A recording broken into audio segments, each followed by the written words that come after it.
envoyé à chaque rencontre. Dieu y est présent. Il se met à notre niveau. Il écoute les questions. Il reste présent même lorsque on le renvoie. Il prend le parti des pauvres, des démunis. Il prend soin des disciples. Il cherche à dialoguer avec le cœur. Et ce soir, il invite à écouter toute personne. Comme les autres soirs, je prends le temps de la parole avec Jésus, un brin d'histoire avec Sainte-Anne et un peu de mon histoire à moi, en vous faisant penser à la vôtre, dans notre marche vers le ciel. L'évangile de ce jour, où nous célébrons Saint Jacques, met en lumière le clan de Jésus. Et Sainte Anne a eu à voir à cela. C'est dans sa parenté. C'est dans le cousinage de Jésus, Jacques et Jean. Voilà que la mère des fils de Zébédée s'approche.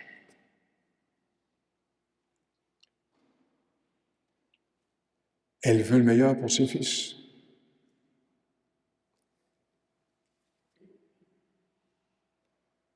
Jésus écoute vraiment, même s'il se rend compte que ce n'est pas ajusté. Il écoute toujours. Et c'est ainsi que Jésus va s'adresser aux deux apôtres en leur demandant s'ils savent ce qu'ils demandent. Est-ce qu'ils sont prêts à passer par où Jésus est passé? Par l'offrande, le don de soi, l'amour divin. Il affirme pouvoir le faire.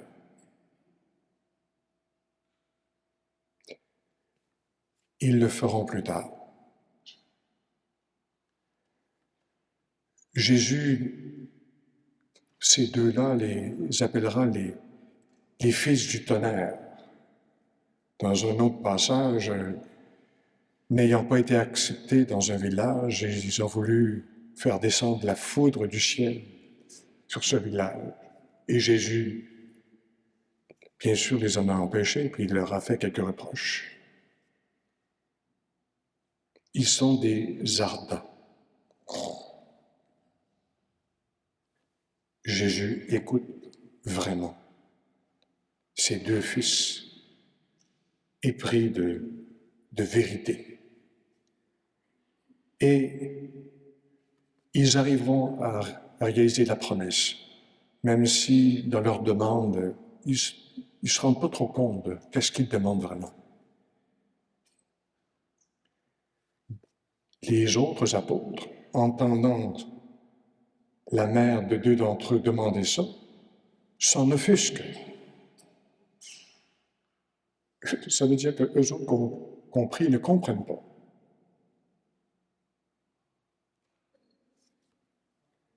Quelle a dû être la douleur de Jésus? Encore une fois, Jésus écoute. Il ne rabroue pas. Il va chercher à faire cheminer les personnes.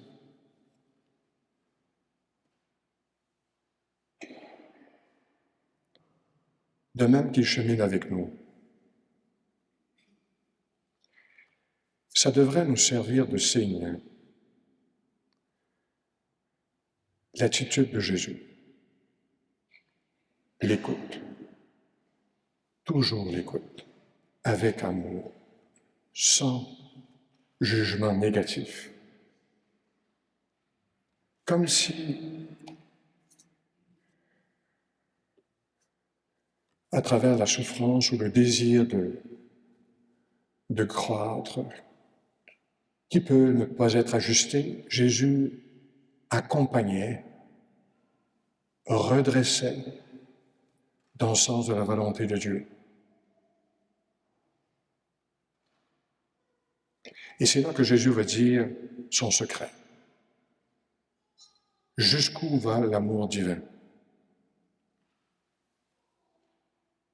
Il n'est pas venu pour être servi, mais pour servir. C'est Dieu qui se penche, qui s'abaisse.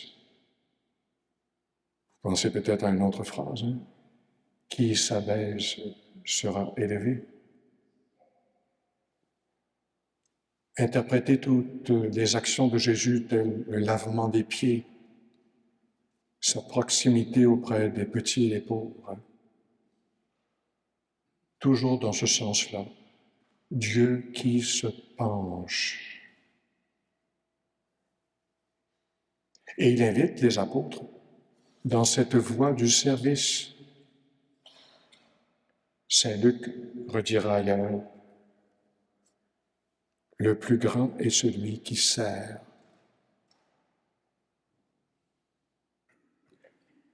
La vraie grandeur, c'est celle-là, le service. C'est toute la différence entre les puissances de ce monde qui cherchent à être servies et envoyer les enfants à la guerre, et l'attitude de Jésus qui, lui, prend parti pour ceux qui sont méprisés et qui se penchent. Voilà ce que fait l'amour divin. Et tout est dans l'expression « écoute ». C'est pas juste arrêter de parler,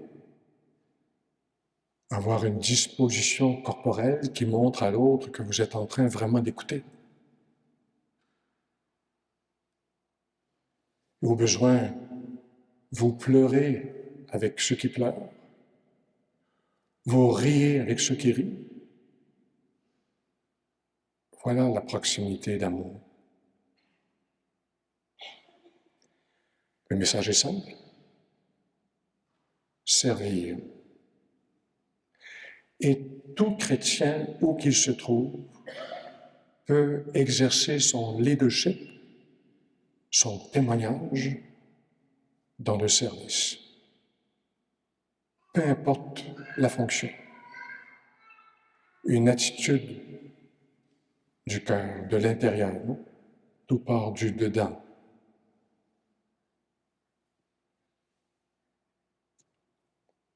Il faut vraiment que ça, pas juste que ça paraisse, ça transparaisse.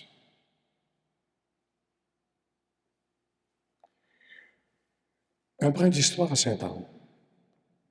Aujourd'hui, j'aimerais mettre en valeur comment le leadership s'est exercé ici. Le service s'est exercé ici envers le culte à Sainte-Anne.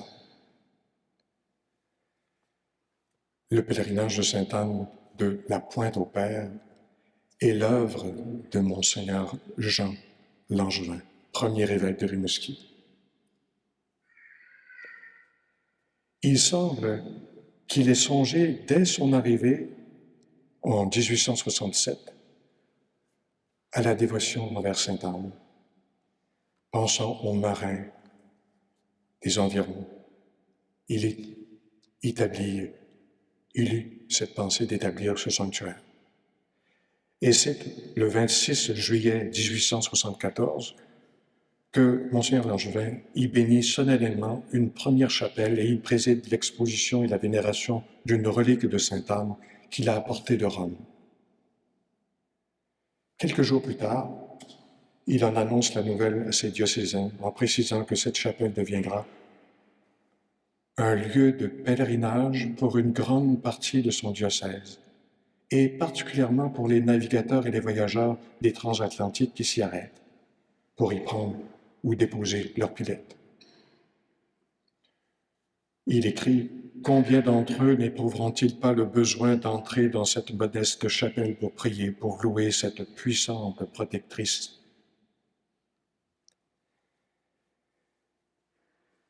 Ce n'était pas la première fois qu'on y pensait à Sainte-Anne. Déjà du temps du père Henri Nouvel, qui y avait accosté en 1663, il fait alors une promesse. Et ce lieu était alors la paroisse de Saint-Germain de Rimouski. Par la suite, les prêtres de cette paroisse auront la charge de ce sanctuaire. Dès le départ, assure l'évêque en 1876, on y accourt chaque semaine de tous côtés pour invoquer cette grande sainte. Et on y signale des faveurs de l'ordre temporel, aussi bien que dans l'ordre spirituel. On veut parler sans doute de conversion. Lui-même s'en fait le propagandiste, par exemple en y faisant chanter en 1875 une messe en l'honneur de Sainte-Anne pour obtenir, annonce-t-il à tout le diocèse, que nos paroisses soient préservées du fléau de la picote ou petite vérole qui sévit ailleurs au Québec. Il commande même à ses diocésains, le diocèse était grand à l'époque, côté nord, côté sud jusqu'en Gaspésie, il commande une quête pour venir en aide justement au sanctuaire. Monseigneur Langevin a vraiment exercé son leadership envers la piété ici, à Sainte-Anne, de la Pointe-au-Père. Et c'est pas tout. Aujourd'hui encore, on y sert Sainte-Anne. Là, c'est pas moi qui vais parler. Dans mes rencontres, au fil des jours, j'ai rencontré plein de gens qui m'ont rencontré plein de faveurs. Écoutez cette histoire de Nathalie Michaud. Bonsoir à vous tous. Bonsoir. Vous allez bien? Beaucoup auraient pu être ici à ma place ce soir. J'ai accepté de faire un petit témoignage, mais je connais beaucoup de bénévoles entre vous autres. Donc, mon témoignage à moi, je vais le faire assez court, c'est que c'est sûr que j'ai aucun mérite. Ma mère était beaucoup engagée dans l'Église, étant elle-même responsable des soirées de prière, de l'UD, était responsable de la liturgie. Elle m'envoyait un petit peu partout, ces religieuses à Montjoly, faire le franc-jeu ici. Les gens de Pointe-au-Père, ils ont connu le presbytère, le prêtre Halley, les rencontres, le franc-jeu, l'étape, donc j'ai participé à ça aussi. Puis, de fil en aiguille, c'est sûr, j'étais sacristine assez jeune dans ma paroisse. Vers l'âge de 12 ans, j'étais sacristine avec ma grande sœur. J'ai servi la messe. J'ai été dans la chorale avec l'abbé Gabriel April.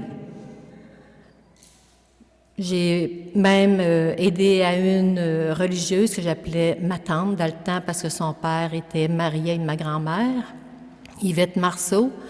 Dans ma paroisse, elle nous a montré comment faire imprimer les bulletins paroissiales avec une imprimante à la main, manivelle, qu'on tournait. Ensuite, on remplissait les enveloppes de plastique. Chaque jeune venait chercher son enveloppe, sa pochette, pour y passer de maison à maison dans les rues. J'avais également ma pochette à moi.